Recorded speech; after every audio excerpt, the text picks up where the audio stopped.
Hey gang, it's JC and this is your Daily Dose for Thursday, May 13th, 2010, a cooperative venture with Mind Active in beautiful downtown Brentwood. We're going to be revamping this site here in the next couple of days. It's going to look really cool.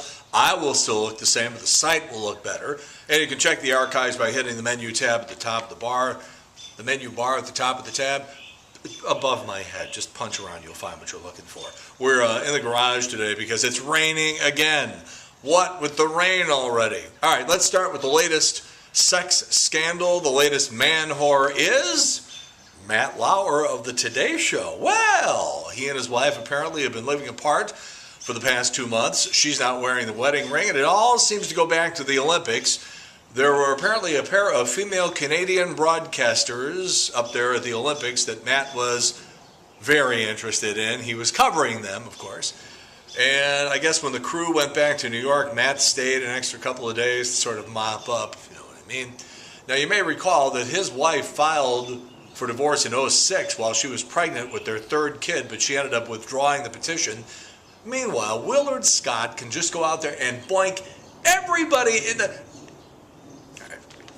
the Cardinals. Speaking of the rain, we could use a rain out today. Anything to stop this. What, we lost 6 of our last 8?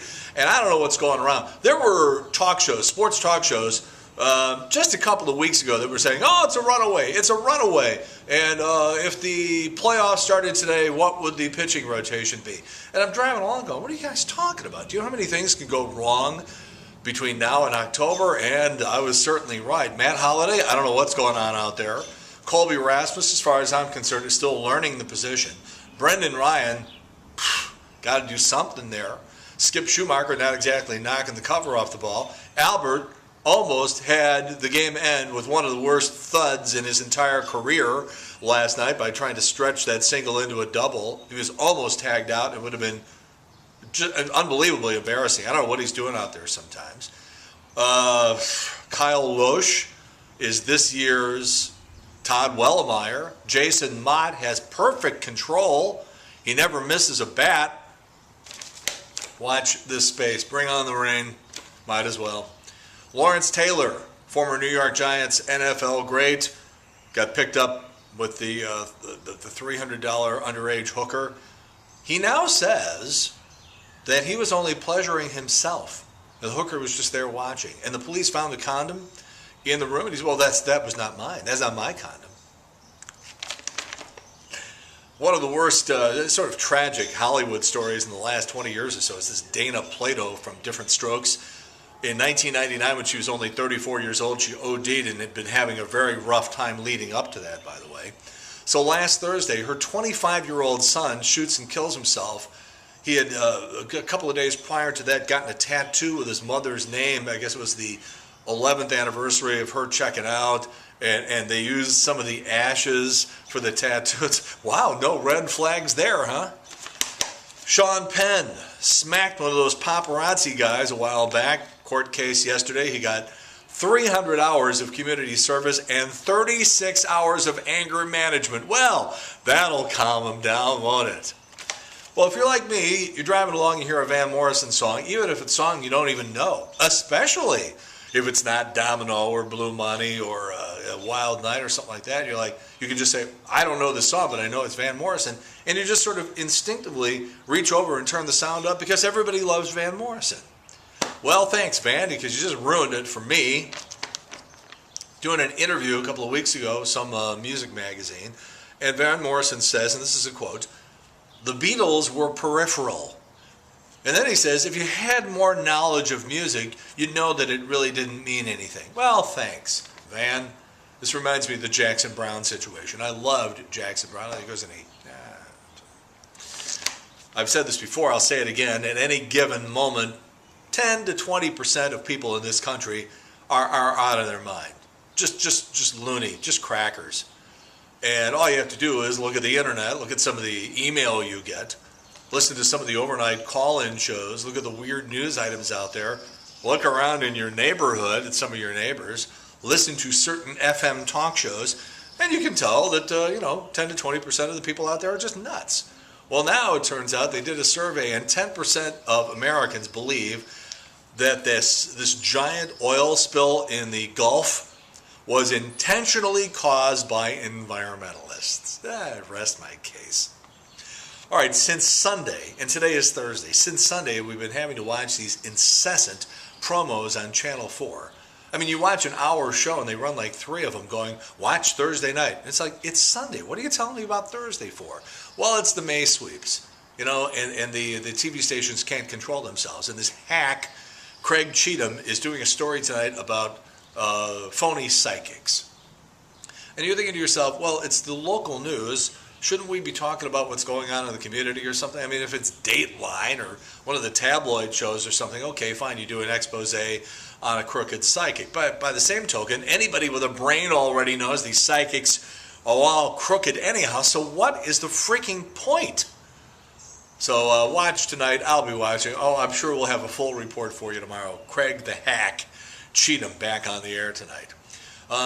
Sarah Silverman's show has been canceled by Comedy Central a while back. They pushed the show back, I don't know, like 90 minutes or 2 hours and cut the budget by 20%. That's never a good sign. They're saying that Gwen Stefani and Alicia Keys are both with child. We'll let you know if we hear anything official on that.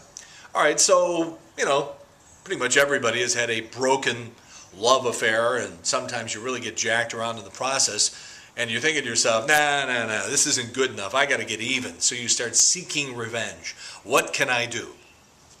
Well, apparently keying one's car or just spreading ugly talk about the person or something like that isn't good enough anymore. There's a website out there that will sell you genital crabs to get revenge at your ex. According to the website, and this is a quote, if you want a method of revenge that doesn't involve permanent damage or risk of personal injury or jail time, you've come to the right place. And there are 3 different crab packages. Would you like to hear them?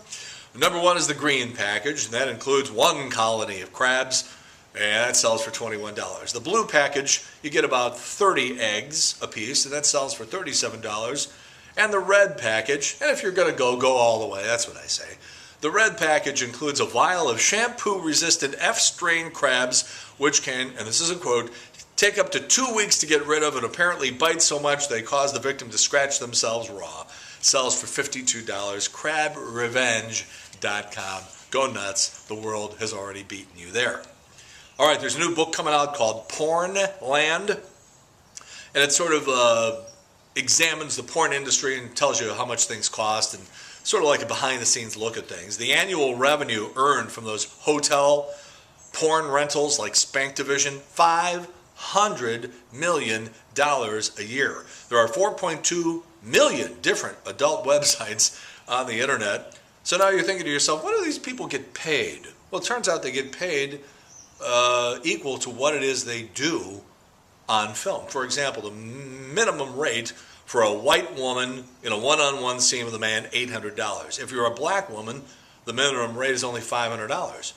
When a woman services 2 men at the same time, the going rate is $1,200 a scene. That increases to $1,300 when a third guy joins in. And when she takes 2 men at once in that area that you're not supposed to sort of go into, a lot of people think it's an exit, not an entrance. You get $1,500 a scene. So if you want to pick up some spare money in your free time. All right, JC's Video Village. We have some old KSD TV spots from the 1980s. Also, you got the Wayback Machine.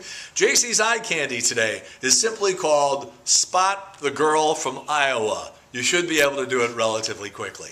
All right, tomorrow, you know how parents give their children these sort of odds, these sort of weird baby names? It turns out oftentimes they regret that later on in life. And by the way, how many women still are in love with an old ex? We're going to have the stats on that. All right, so we'll see you again tomorrow. In the meantime, that's JC's Daily Dose for Thursday, May 13th, 2010, a cooperative venture with Mind Active in beautiful downtown Brentwood. In the meantime, we've beaten this one to death. Have a good one. See you later. Bye.